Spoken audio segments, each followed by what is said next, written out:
يا صباح الفل. ازيكم عاملين ايه؟ يا رب تكونوا بخير وبأفضل حال. النهارده هنعمل مع بعض الكفتة الاقتصادية بربع كيلو لحمة بس، هتوكلي العيلة عندك كلها. هنشوف ازاي عملناها وكمان ايه الاضافات اللي احنا ضفناها جديدة. وان شاء الله هتجربوها وهتعجبكم بإذن الله.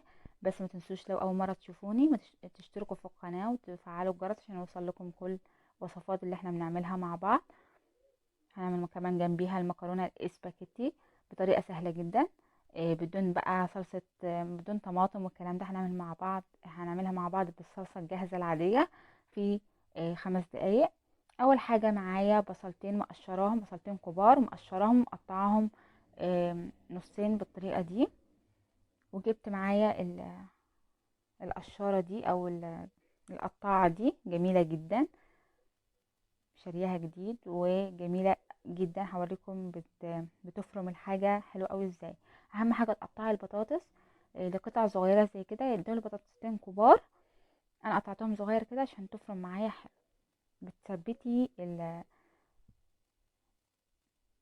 القطاعة دي كويس قوي في السيراميك او في الرخامة. وبعد كده بتدوسي بالبتاعة الخضرا دي وتفرمي. فرمت معايا البطاطس ناعم جدا. يبقى المكونات معايا اول حاجة عدد 2 بطاطس آه، كبيرة. قطعتها نصين بالطريقة دي عشان خاطر تتفرم معايا بكل سهولة. فرمتها بقى كلها. وطبعا احنا هنعمل الوصفة دي بربع كيلو لحمة مفرومة بس. تمام. هنشوف ازاي عملناها وان شاء الله والله العظيم هتعجبكم جدا. انا فعلا جربتها وانبهرت. كده خلاص البطاطس معايا جاهزة. باخد بقى شوية شوية وبصفيها من المية. اهم خطوة بقى ان انت تصفي البطاطس المبشورة دي بين المية تماما عشان ما الكفتة بتاعتنا ما تفكش. لازم تصفي المية بتاعتها تماما بالطريقة دي سهلة خالص. وكمان اهم حاجة تبشري البطاطس ناعم جدا عشان تستوي كويس. تمام. بعد كده معايا بصلاية كبيرة مبشورة او مفرومة، وربع كيلو من اللحمة. كان معايا كيس بهارات من كفتة الحاتي جاهزة، وبيضة واحدة. هنزل على طول بربع كيلو اللحمة. شايفين كمية اللحمة قليلة جدا. نزلت عليها بالبصلاية الكبيرة المبشورة والاتنين بطاطس مبشورين ناعم وبضاية. وهنزل بفلفل اسود عشان البيض. بس كده. ورشة بسيطة جدا من كربوناتو. كربوناتو ده اللي بتحط على الطعمية. رشة بسيطة جدا عشان ما يغيرش الطعم. بعد كده نزلت على طول بالبهارات بتاعة كفتة الحاتي. ليه ما حطيتش ملح، ما حطيتش بهاراتين؟ عشان بهارات كفتة الحاتي فيها البهارات كلها فيها ملحها. يعني هي ملحت لي الكفتة كويس قوي. بعد كده فضلت اعجن فيها كويس قوي كده لغاية لما العجينة بقت متماسكة وقطعة واحدة. بعد كده هشكلها بالطريقة دي. يفضل ان انتي ما تحطهاش في التلاجة ليلة. يعني الكفتة بيقولك مثلا اعمليها قبل ليلة، لا دي ما تحطهاش في التلاجة. ليه بقى؟ لان البطاطس عندي بتسود، ممكن تسود لك الكفتة او تغمقها معاكي. انت ممكن تحطيها نص ساعة او ساعة بالكتير قوي في التلاجة وتقليها على طول. تمام. انا حطيتها بتاع نص ساعة في التلاجة تتشمع بس كده. وبعد كده هنقليها على طول مع بعض. وتصبعيها مش رفيع قوي ولا تخين قوي، يعني وسط كده عشان خاطر ما تنشفش منك في الزيت. وكمان متبقاش نية من جوه، يعني خليها وسط. بصراحة عملت معايا كمية محترمة، كمية كبيرة جدا. جربوها ان شاء الله. يعني هتعجبكم جدا. واقتصادية، يعتبر اقتصادية، يعني بربع كيلو لحمة هتأكلي عندك العيلة كلها. بسم الله ما شاء الله. هي عملت معايا بتاع 20 صوبع. يعني بالتقريب كده 20 صوبع، فكمية محترمة جدا بالنسبة لربع كيلو لحمة يعني. وما حسيتش اصلا بطعم حاجة غريبة، هي طعم كفتة. كمان لما تضيفي كفتة الحاتي دي، بهارات كفتة الحاتي ممكن تجيبها من عند العطار، ضيفيها كده للكفتة، هتحسي نفسك بتاكلي كفتة من اللي انت بتشتريها من بره، واحلى كمان. على الاقل دي نظافة. دي كانت الكمية. بعد كده دلوقتي بقى حطيتها نص ساعة في التلاجة. على ما احط نص ساعة هنسلق المكرونة. ميه هنا بتغلي، نزلت فيها انا استخدمت هنا نوع مكرونه اسباجيتي. حاطه في الميه ملح بس، انا ما بحطش زيت في الميه عشان خاطر يعني انا هحطها في صوص احمر او صلصه حمراء. فلو حطيت زيت الزيت هيفصل المكرونه عن الصلصه، فانا عايزه الصلصه تمسك على المكرونه. فبحط ملح بس في ميه المكرونه وسبتها تتسلق لغايه ما تستوي. بعد كده هصفيها. بعد كده هعمل بقى دلوقتي الصلصه بطريقه سهله جدا. حطيت معلقه كبيره توم مفروم في معلقتين زيت وهحمرهم. اول ما يبتدوا ياخدوا اللون الذهبي هنزل عليهم بكيسين من الصلصه او معلقتين كبار صلصه، عليهم معلقه كبيره كاتشب.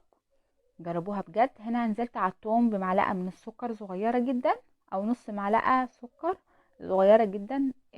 حمرتها مع التومه كده، تدي طعم حلو جدا لصلصه المكرونه. جربوها. وهنا معلقتين كبار صلصه عليهم معلقه كاتشب وقلبتهم.